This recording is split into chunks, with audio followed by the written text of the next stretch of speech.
इनके जब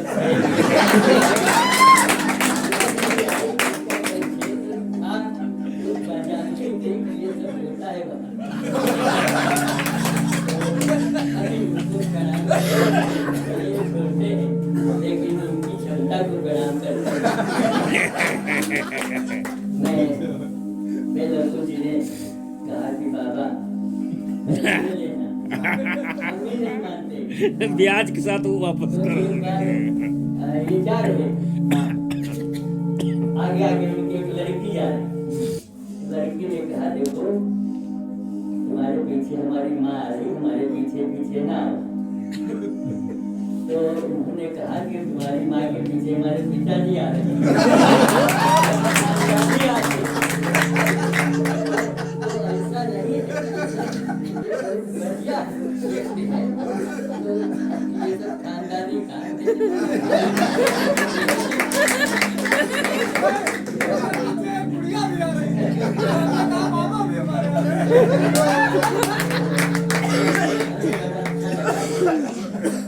अब्दुल भैया ने कहा कि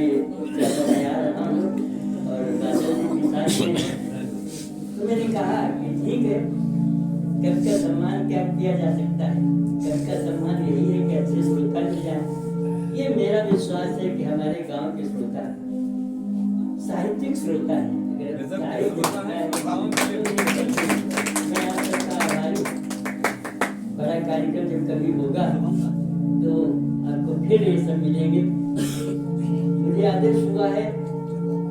समय ज्यादा हो गया है राम से बात करके विराम लिया है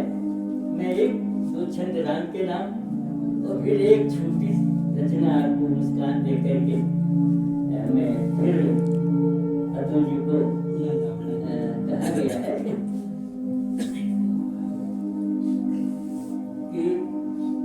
मैंने क्या कहा मेरी भाषा जो है विनीत तिवारी जैसी भाषा है स्पष्ट भाषा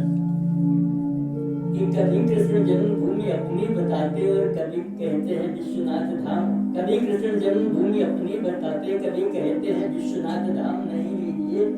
और पेड़ तस्वीर को क्यों बढ़ा के नित्य नित्य कहें स्वर्ग है धरा का ये ललाम नहीं लीजिए और भारत के पूजनीय राम जब जानता है जो ये कहते हैं राम नाम नहीं लीजिए और उनको निकाल पदत्राण झाड़ दीजिए शांति नियत कीजिए विराम नहीं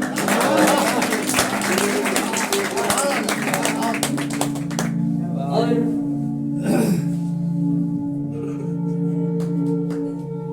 एक छंद और दे करके परेशान होने की बात नहीं देश पे विपत्ति की घड़ी जो आ गई है मित्र मत वो अधीर धैर्यवान आप बनिए किसी महावीर में ही पौरुष जगाने हेतु एक पल हेतु जाम्बवान आप बनिए और खोई हुई सिर के समान शील संपदा को ढूंढने के हेतु हनुमान आप बनिए और 10 शीश जैसों का विनाश करने के हेतु वीर धीर राम के समान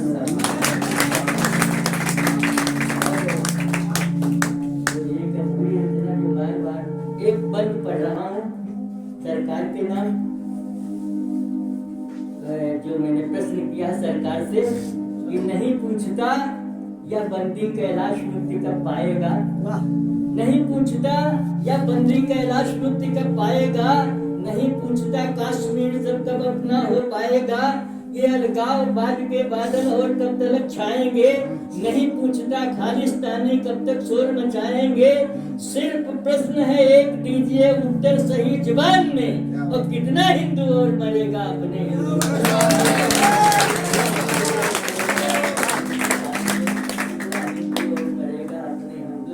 में वह दिन भी हमने देखा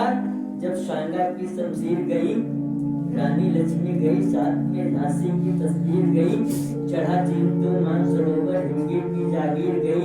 उस अखंड भारत की संग में एक चली तस्वीर गई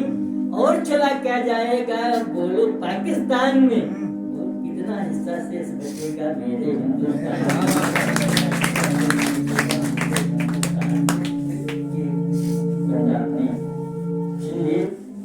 और अपना घर है अपने घर में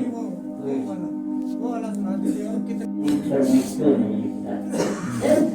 राजनीति पर क्यों नहीं लिखता। जिसने स्वदेश के वीरों का ही बस पावन इतिहास लिखा, जिसने स्वदेश के वीरों का ही बस पावन इतिहास लिखा, अपनी स्वतंत्र धरती लिख दी, अपना स्वतंत्र आकाश लिखा, जिसने पतझड़ के सीने पर चढ़कर मधुर मधुमास लिखा, जिसने संकट की घड़ियों में अपना अविचल विश्वास लिखा, वह इन अस्तित्वहीन नेताओं की बोलो क्या बात लिखे, गंदी नाली के कीड़ों की बोलो कितनी